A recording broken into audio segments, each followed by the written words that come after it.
All right, when we're teaching sewing, we always want to be working over a tray and contain everything that we're working with. I have with me a self-threading needle, that is what they're called. It's not magic, it doesn't do it on its own. It basically looks like an upside down capital A, right? So think of like the V, but there's also like a little bit of a thing where like the A would be, but the thread goes in there. So if I'm holding the thread between my 2 index fingers, nice and tight, as if I'm going to use some dental floss, and I push, I should hear a click. Do you hear that? All right. So this is a self-threading needle. Now, for my friends, someone in here said like, oh, I would hold the needle with one hand and I would push it and thread it with the other, right? You really need something that's slightly porous, but kind of going to hold it in place, so you can push. Now, I don't actually like Irish Springs because it's too soft. Thank you. So I have a giant cork over here. I have no idea like what beverage this cork was in, but you could hear that click a lot better. So self-threading needles, all right? Tight between your 2 index fingers. You're trailing up along the needle, pushing down, and you'll hear it click, and you can test it out by trying to pull it up. All right. What I would usually teach is to cut the thread ahead of time, so that way they're not worrying about the scissors.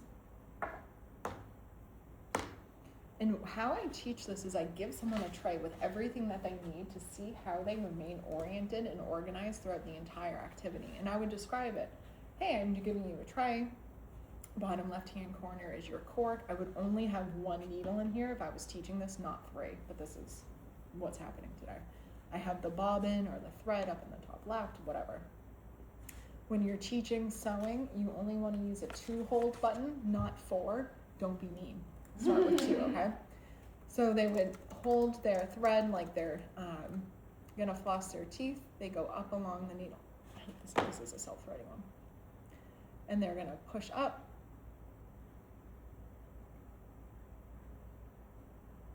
I do it better when I'm not looking. And they're gonna push.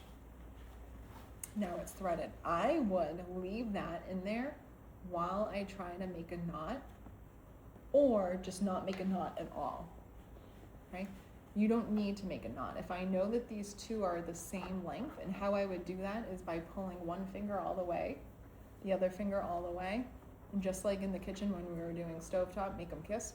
There they are, they're together. Snot method, we rub it in between our fingers. Don't act like you don't know, right? You got a booga in between your 2 fingers, and we're rubbing, and we're going back and forth, and eventually you actually do just end up with a knot.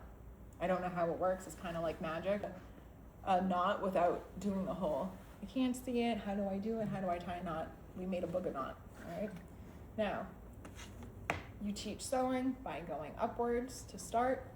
I pull it out. I grab my button. I would put it through one of the holes. You can just go along the bottom. So I went down and up really quickly in the back, all right? Not through the hole. And when I push this out, or pull the needle out, I put the needle inside this hole that I made, and there's my hole, my knot, all right? Then I don't want to forget where my needle is. I'm going to stick this in the cork before I cut my thread. All right? Make sense? All right. I'm going to pull this out. I have to go get you more buttons.